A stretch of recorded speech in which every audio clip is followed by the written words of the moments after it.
नमस्कार दोस्तों, मैं हूं जितेंद्र दांगी। आप देख रहे हैं जेएमपी वेदर यूट्यूब चैनल पर यह वीडियो। दोस्तों, आज के इस वीडियो में जानेंगे प्री मानसून सीजन मार्च से लेकर मई तक इंडियन ओशन डाइपोल की पॉजिटिव या नेगेटिव और प्रशांत महासागर में एल नीनो या ला नीना कौन सी स्थिति इस साल प्री मानसून सीजन मार्च अप्रैल मई महीने के दौरान देखने को मिलेगी, जिसका असर देश के मौसम पर देखने को मिलेगा। दोस्तों, वहीं एमजीओ यानी Madden Julian oscillation pre monsoon season मार्च अप्रैल मई महीने में किस फेज में कब पहुंचने की संभावना है, हिंद महासागर से कब गुजरेगा, इसके बारे में पूर्वानुमान बताएंगे। दोस्तों, वीडियो में आगे बढ़े इससे पहले चैनल को सब्सक्राइब कर दें, क्योंकि जहां पर ऐसा ही मौसम की ताज़ा जानकारी इस चैनल के माध्यम से आप तक पहुंचती रहती है। और वीडियो को लाइक करना न भूलें।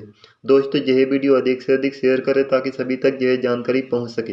दोस्तों, यह वीडियो सिर्फ इंडियन ओशन डाइपोल की नेगेटिव पॉजिटिव स्थिति एल नीनो ला नीना इसके अलावा एमजीओ के पूर्वानुमान का है। बारिश और तापमान के पूर्वानुमान के वीडियो जाने की मार्च अप्रैल मई महीने में कितनी बारिश होगी इस साल, बंगाल की खाड़ी अरब सागर में कब चक्रवाती तूफान बनने का पूर्वानुमान है और तापमान के पूर्वानुमान का वीडियो फरवरी आखिर में आएगा। जैसा कि दोस्तों, सर्दी का मौसम यानी कि विंटर सीजन खत्म होने के बाद प्री मानसून सीजन 1 मार्च से शुरू हो जाता है, जो 31 मई तक चलता है। मार्च अप्रैल मई महीने के दौरान प्री मानसून सीजन होता है। इस समय देश में तापमान बढ़ने लगता है। अप्रैल महीने तक तापमान 40 डिग्री सेल्सियस से ऊपर पहुंचने लगता है। वहीं मई महीने में देश के कई भागों में तापमान 45 डिग्री सेल्सियस से ऊपर पहुंच जाता है। भीषण गर्मी से जनजीवन अस्त व्यस्त रहता है। दोस्तों, सर्दी के मौसम में आने वाले पश्चिमी विक्षोभ भी कमजोर पड़ने लगते हैं। उत्तर भारत में भी बारिश नहीं होने से जहां पर भी तापमान बढ़ने लगता है। इसके अलावा देश में प्री मानसून सीजन के दौरान मौसम उग्र रूप में देखने को मिलता है। कई भागों में आंधी तूफान के साथ मौसम बदलता है। तेज तूफानी हवाएं चलती है, इससे भी काफ़ी नुकसान पहुंचता है। वहीं मई महीने से बंगाल की खाड़ी अरब सागर में चक्रवाती तूफान बनने की संभावना भी बढ़ जाती है। जैसा कि बंगाल की खाड़ी में बनने वाले भीषण चक्रवाती तूफान का खतरा भारत के पूर्वी तटीय इलाकों पर होता है। वहीं मई आखिर या जून महीने में चक्रवाती तूफान अरब सागर में बनने लगते हैं, जिसका असर पश्चिमी तटीय इलाकों पर देखने को मिलता है। तो आइए दोस्तों, जानते हैं प्रशांत महासागर और हिंद महासागर के भूमध्य रेखा वाले क्षेत्र के समुद्र सतह के तापमान में इस साल प्री मानसून सीजन यानी कि मार्च अप्रैल मई महीने के दौरान क्या बदलाव देखने को मिलेगा। प्रशांत महासागर में इंसो स्थिति, इसके अलावा इंडियन ओशन डाइपोल के पूर्वानुमान के बारे में जानेंगे। जैसा कि दोस्तों, इस ग्राफ में आप देख सकते हैं ऑरेंज कलर में इंसो स्थिति की यानी कि नीनो 3.4 क्षेत्र के समुद्र सतह के तापमान को दर्शाया गया है, जबकि इंडियन ओशन डाइपोल की नेगेटिव पॉजिटिव स्थिति को ब्लू कलर में आप देख सकते हैं। दोस्तों, जैसा कि आप जानते हैं कि पृथ्वी के चारों ओर भूमध्य रेखा पर पूर्वी हवाएं सक्रिय रहती है। जब प्रशांत महासागर के नीनो 3.4 क्षेत्र का तापमान सामान्य के मुकाबले 0.5 डिग्री सेल्सियस सामान्य से ऊपर पहुंच जाता है, ऐसी स्थिति में एल नीनो बन जाता है। उस समय पूर्वी हवाएं प्रशांत महासागर में कमजोर पड़ने लगती है। इससे इंडोनेशिया ऑस्ट्रेलिया तक कम मात्रा में नमी और बादल आते हैं। यही नमी और बादल हिंद महासागर में भी कम मात्रा में आते हैं। जबकि प्रशांत महासागर के नीनो 3.4 क्षेत्र का तापमान 0.5 डिग्री सेल्सियस से नीचे पहुंच जाता है, उस समय ला नीना की स्थिति बन जाती है। ऐसी स्थिति में पूर्वी हवा तेज गति से भूमध्य रेखा से होते हुए इंडोनेशिया ऑस्ट्रेलिया को पार करते हुए हिंद महासागर में ज़्यादा मात्रा में नमी और बादल लेकर आती है। इससे देश में दक्षिण पश्चिम मानसून के समय ज़्यादा बारिश होती है, लेकिन प्री मानसून सीजन के समय भारत में इसका प्रभाव कम ही देखने को मिलता है। सिर्फ बंगाल की खाड़ी अरब सागर में चक्रवाती तूफान बनने की संभावना बढ़ जाती है। वहीं हिंद महासागर में इंडियन ओशन डाइपोल की नेगेटिव पॉजिटिव स्थिति की बात की जाए तो जैसा कि दोस्तों, हिंद महासागर के भूमध्य रेखा वाले पूर्वी क्षेत्र का तापमान 0.5 डिग्री सेल्सियस सामान्य के मुकाबले ऊपर पहुंचने पर इंडियन ओशन डाइपोल की नेगेटिव स्थिति होती है, जबकि हिंद महासागर के पश्चिमी क्षेत्र अफ्रीका महाद्वीप के भूमध्य रेखा वाले समुद्र सतह का तापमान 0.5 डिग्री सेल्सियस सामान्य से ऊपर पहुंचने पर इंडियन ओशन डाइपोल की पॉजिटिव स्थिति होती है। ऐसे में हिंद महासागर के पश्चिमी क्षेत्र में ज़्यादा मात्रा में नमी और बादल इकट्ठे होंगे। ऐसी स्थिति में प्री मानसून सीजन के आखिर में जाने के दक्षिण पश्चिम मानसून की शुरुआत के समय बंगाल की खाड़ी अरब सागर के दक्षिण पूर्वी क्षेत्र में ज़्यादा मात्रा में नमी और बादल आने से जहां पर चक्रवाती तूफान बनने की संभावना बढ़ जाती है।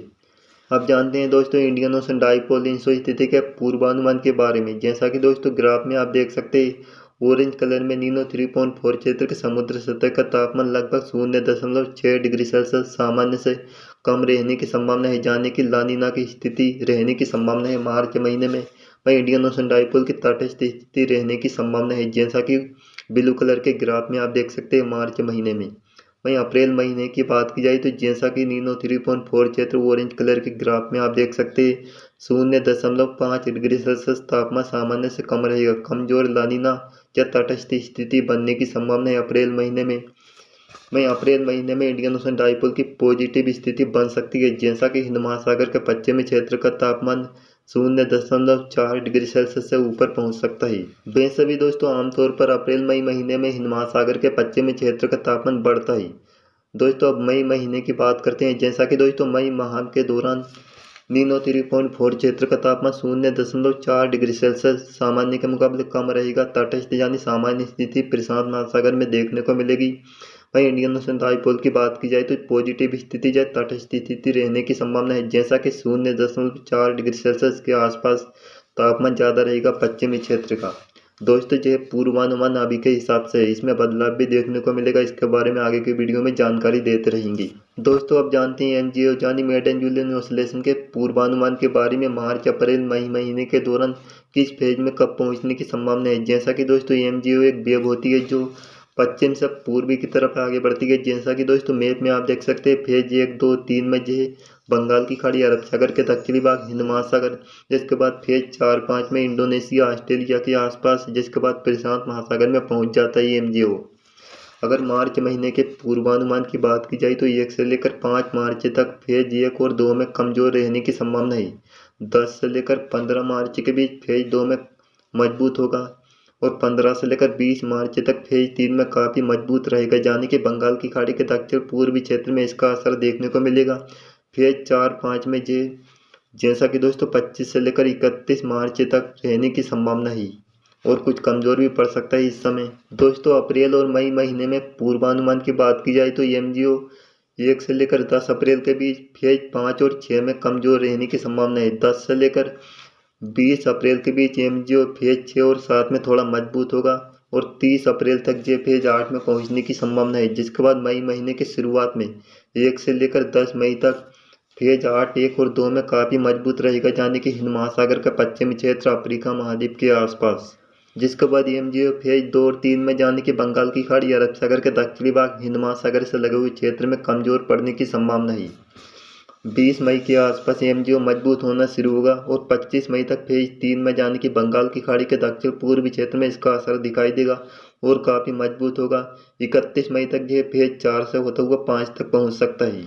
तो दोस्तों यह वीडियो था मार्च से लेकर मई तक प्री मानसून सीजन के दौरान इंडियन ओशन डाइपोल स्थिति के पूर्वानुमान का। दोस्तों यह वीडियो आपको कैसा लगा हमें कमेंट में ज़रूर बताएं। आप सभी का बहुत बहुत धन्यवाद।